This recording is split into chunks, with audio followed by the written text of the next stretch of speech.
Hello and welcome back to Differential Equations, section 3.1 on Introduction to Second Order Differential Equations. This is chapter 3, and we're going to start solving what we call the higher order. Some of the methods that we learned for second order will obviously apply further on you go. Now, before we go and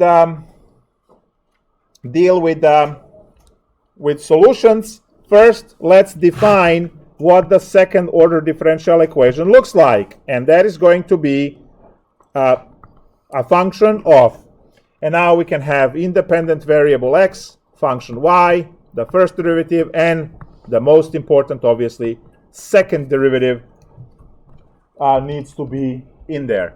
And this would be your differential equation. Now, in a textbook, they use capital G. I'm not sure why, but that's it. And for something like this, right, we can have another form, say function of x times y double prime plus function b of x y prime plus c of x times y equals to some function. I'll put lowercase f of x, and we'll learn later that this function can be called a forcing term, and we'll understand what this means once we talk about, let's say, oscillation and stuff like that. So the term over here, and I'm going to box this. Now, this equation here is called linear second order. Remember, polynomials, if you have x squared, that's not linear anymore, right? But that doesn't mean the same for differential equations. Differential equations are nonlinear when you start multiplying different y's together or squaring y's, right? But if the y's are singles multiplied by whatever function around, then the equation is linear. So that's the first thing we have to do. No. The next part is also very important, because these words you are going to find not just in homework but in your exams as well. And the word is homogeneous. Homogeneous relates to f of x. So if f of x, right, is equal to 0, or if f of x is not equal to 0. So those are our two cases. So f of x could be equal to 0, or f of x could be anything but 0. Obviously, it could be a number, could be, right? So equation 2, which is our equation here, can be homogeneous or non-homogeneous. And in a non-homogeneous equation, you have a function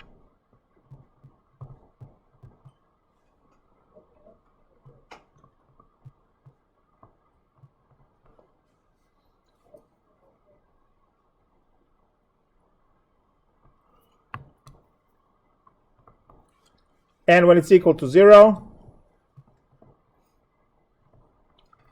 homogeneous. So those are the words that we are going to use, and we'll see them sometimes even in the title of the problem. So now, why are we bothered by this? Well, as I mentioned, in some cases, this function on the right-hand side in application would be driving the system. So if you have a problem, say y double prime plus y equal to 0, versus the problem y double prime plus y equals to cosine 3x or 3t. Let's use t as time because it's application. So you have the homogeneous case on the left-hand side and the non-homogeneous case on the right-hand side. The method of solving, obviously, will be different, but we're learning that somewhere in chapter 3.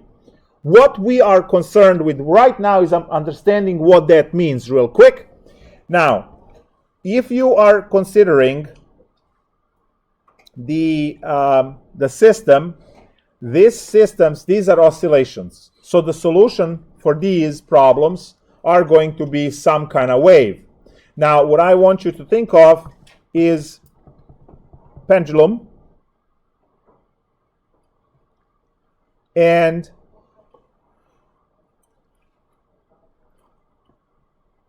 for the one on the left, right, where it's homogeneous, for one on the left, you have your you have a what you call forcing term or driving term is 0. That means that this pendulum is not bothered by anything. So if you start your pendulum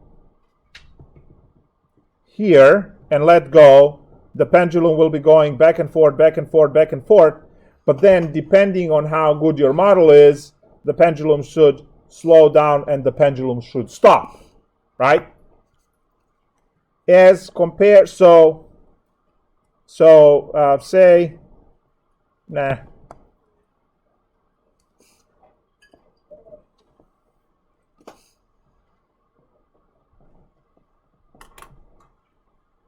pendulum will stop.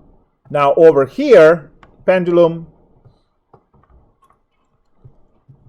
will not stop. Maybe I should add the word eventually.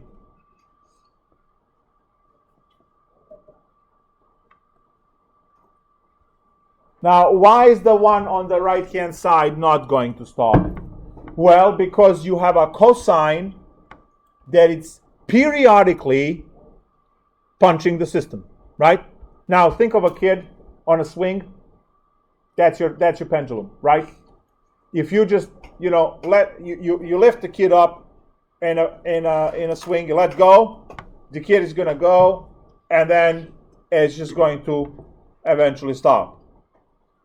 The right-hand side is you. Every time the kid comes back, you push. You see that? And it's periodically you're adding energy to the system. Kid comes back, you push. Kid comes back, you push, right? So that's the difference between the two. And the kid on a swing is just a basic pendulum. So we are going to discover these systems, right? Work on them. There are also spring mass systems for those of you who are mechanical engineering. And then obviously electrical engineers are going to have their capacitors and inductors in this area of differential equations. So, so capacitors and inductors for electrical engineers, and for our mechanical engineers over here, we are going to have the rubber bands and the spring system. And all of you in computer science, I'm just happy that you are with us. There's nothing for you in here. I'm sorry. Unless you code this somehow. That's all right. So now, first order equation, one solution. Second order equation, two solutions. Seventh order equation, seven solutions. Beautiful. So we are expecting to have two independent solutions for each second order differential equation. Write that in blood, because I don't want to see on exam 2 a single solution, right, for second order, or a third order, or a fourth order. You're missing solutions. Remember, linear equation spits out one answer, quadratic spits out 2, cubic 3. Differential equations bring it level up. First order, one solution, second order, two solutions, third order, three solutions, and so on. So we are expecting two solutions for second order ODE, ordinary differential equation, we expect two independent solutions. We are expecting two independent solutions. And now, those two solutions can be written together in one statement. They are still two solutions, but they are written in one mathematical sentence because we are allowed to add those solutions together.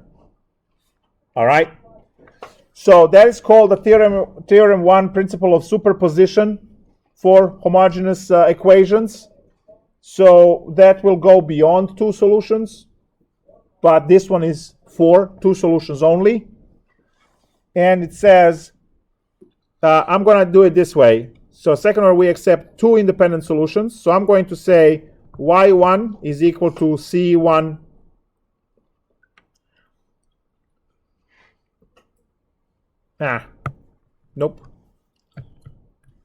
y1 and y2. So those are the two solutions. And now we use the principle of superposition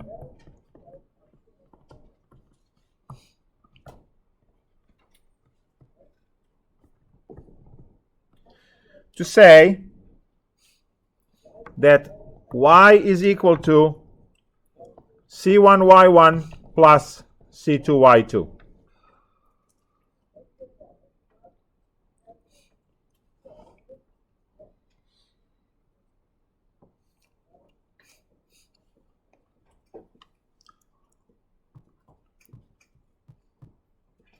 And this is the way you are going to present your solutions. Yes, it's a single line, but you have two solutions in there. y1 is a separate solution from y2.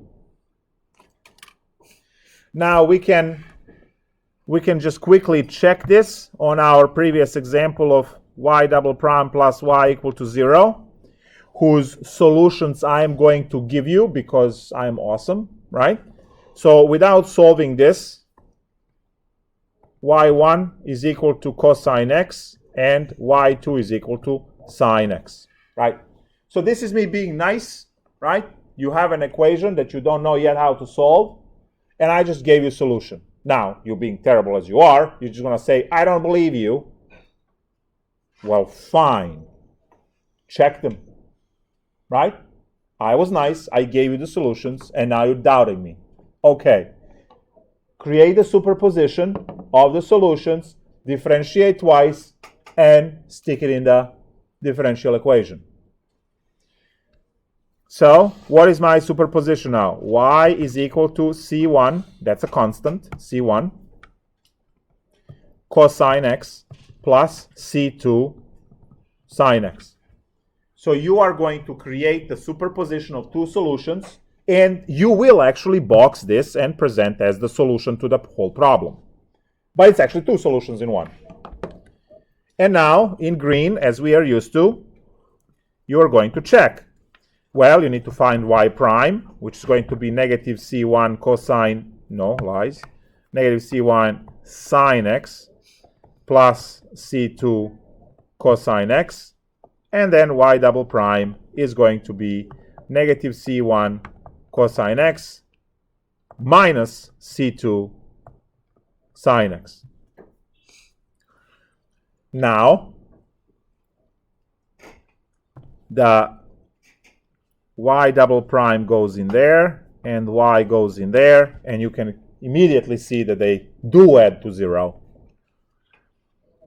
So, negative c1 cosine x minus c2 sine x plus y, which is c1 cosine x plus c2 sine x, needs to be 0. Well, when they cancel, 0 equals 0. And that's how we know that the solutions I provided are correct.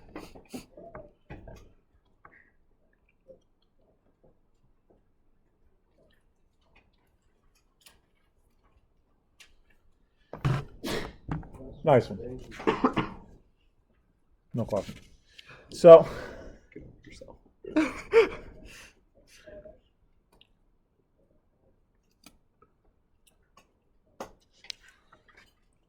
now there are a lot of other things that we have to work out on independence of solutions and so on. But before we get there, since it's part of this lecture, and we don't have time to finish the whole lecture, so we'll take care of the end of 2.1 and then 2.2 on Wednesday. Sorry, 3.1 and 3.2. We'll take care of that on Wednesday. Right now, I just want to teach you how to solve these, what we are going to call constant coefficient equation. So now, the subtitle over here is going to be linear second order ordinary differential equations with constant coefficients. So linear second order ODEs with constant coefficients. That's the title. And we are going to understand this one as A y double prime plus B y prime plus CY equals to 0.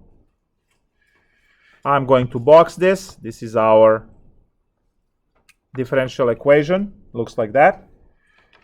And we can quickly derive the way to solve this, which, yeah, it's going to involve quadratics. Very good. But we need to see the way the transformation goes.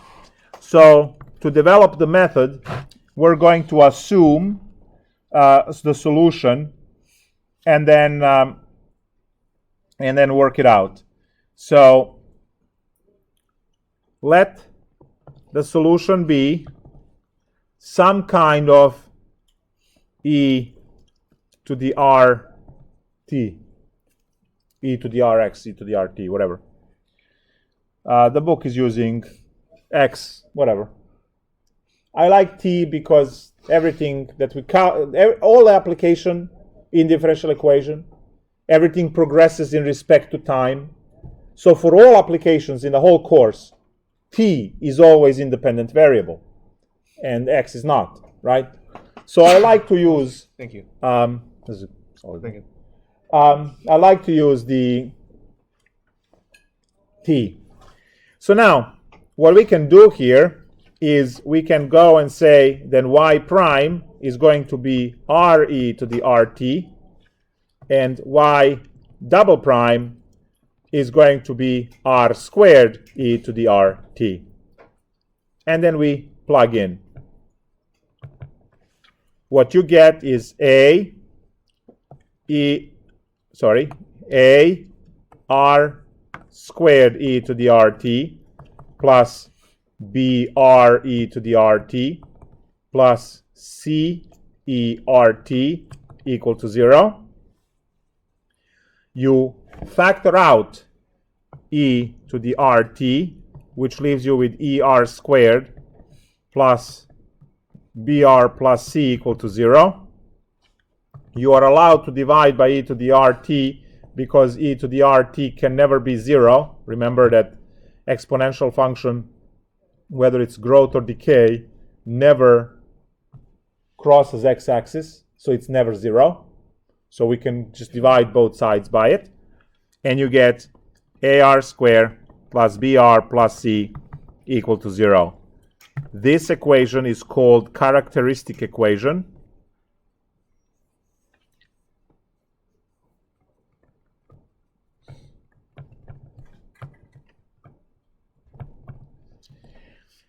And as you can see, it has the same coefficients, A, B, C, as your equation. And once you solve that, the R that you get is the R that you're going to have in the solution.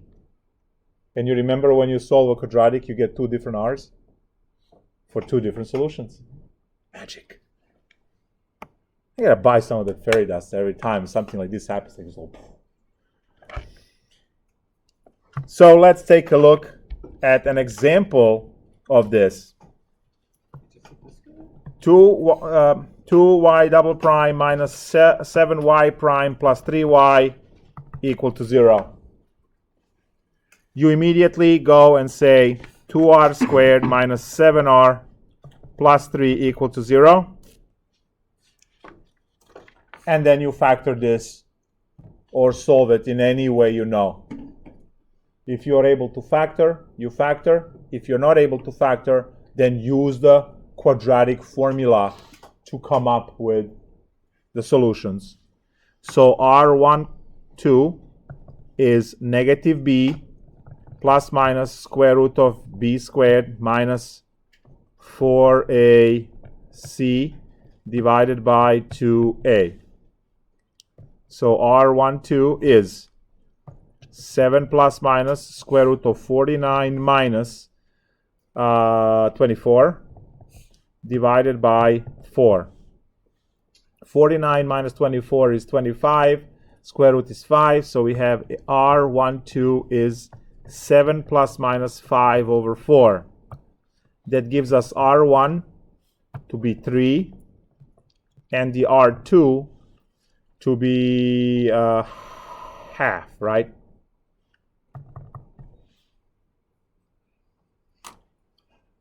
Now our solution was of the form y equals e to the RT. So we have y1 to be c1 e to the 3t and y2 to be c2 e to the 1/2 t. Now we know that the superposition, now you can actually skip this step because the one that you are actually supposed to show is the one that the superposition y of t is c1 e to the 3t plus c2 e to the 1/2 t.